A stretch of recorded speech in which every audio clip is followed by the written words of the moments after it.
Où est la voix du peuple dans tout ça? Comment est-ce que le peuple peut s'exprimer, se faire entendre? J'ai beaucoup de questions, hein. Est-ce qu'il faut faire revenir l'ONU? Oui, non, allez-y, je vous en prie. L'ONU était venue justement en Haïti à une certaine période pour calmer un peu les choses. Est-ce qu'il faut faire revenir l'ONU? Quelles solutions peut-on trouver pour ces États à long terme pour d'abord, sortir? Première question, vous dites comment peut s'exprimer le peuple? Oui, parce mais que... encore faut-il qu'il existe. C'est-à-dire? C'est-à-dire que je ne vous parle pas des classes populaires hein, quand je dis le peuple. Le peuple, vous savez, c'est un mot à double sens. Le peuple, c'est d'abord les classes populaires, c'est-à-dire les gens modestes, les gens qui ne sont pas riches, les gens qui ne sont pas puissants. Ça, on appelle ça le peuple. Mais le peuple, ça veut dire aussi un concept juridico-politique, c'est-à-dire le peuple français, le peuple qui se reconnaît dans une histoire séculaire, avec des ancêtres, avec une histoire, et qui veut continuer cette histoire, au sens de Renan, de la nation selon Renan. Ça, c'est un peuple. Mais ça veut dire qu'on doit se reconnaître, appartenir à un peuple, quelles que soient ses origines, sa race, etc. Oui, nous, on se sent appartenir au peuple français. Et ça veut dire qu'on se sent solidaire du reste du peuple français quand il se passe quelque chose vous voyez, dans n'importe quelle ville, un drame, un accident, etc. On se sent tous quelque chose, on se sent tous solidaires. Ça s'appelle un peuple. Et on a envie de continuer cette histoire. Mais dans ces pays-là, il n'y a pas de peuple.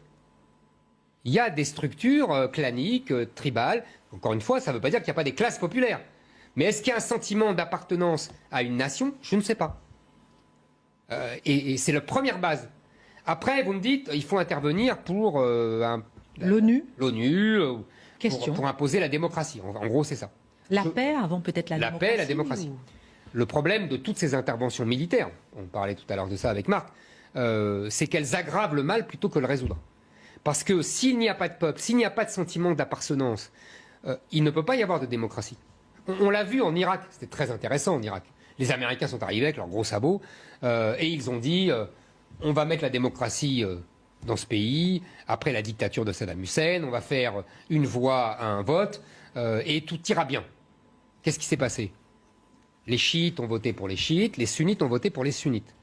Comme les chiites étaient majoritaires démographiquement, mais que les sunnites les gouvernaient depuis des décennies, les chiites ont pris le pouvoir et ont pris leur revanche sur les sunnites.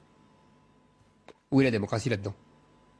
Il y a simplement la puissance démographique, vous voyez, d'une classe religieuse, des chiites, qui ont pris leur revanche sur les sunnites, qui étaient minoritaires mais qui gouvernaient. C'est ça le premier problème de la démocratie. Donc en fait, la solution apportée souvent par les pays occidentaux, par l'ONU, etc., est une très mauvaise solution. Il faut d'abord constituer un État. Je me répète. Hein. Et donc, que cet État ait une légitimité. Et pour qu'il ait cette légitimité, il faut qu'il rende des services. Il faut qu'il rende des services minimums, de la paix, de la sécurité, de ne pas être trop corrompu. Je vous interromps, mais pour construire l'État, il faut passer peut-être par un vote. Il faut passer par quoi? Il faut passer par quoi pour avoir ce sentiment d'appartenance? Et ça, c'est une vision moderne et occidentale. Alors par quoi il faut passer pour... Vous savez, pendant des siècles, on a eu des régimes, nous en France, qui n'étaient pas démocratiques et qui ont construit un État. Nos rois n'étaient pas démocratiques, mais ils ont construit un État. Parce que là, par exemple, il y a des élections en septembre. Et ça ne sera pas la solution. Non, c'est ce que je vous dis. Ça ne sera pas la solution parce qu'on met la charrue avant les bœufs. On met la démocratie avant la constitution d'un peuple et la constitution d'un peuple avant l'État. En France, on a bien vu ça. On a eu l'État qui a constitué une nation et après, on a eu de la démocratie. Ça ne se passe pas partout pareil.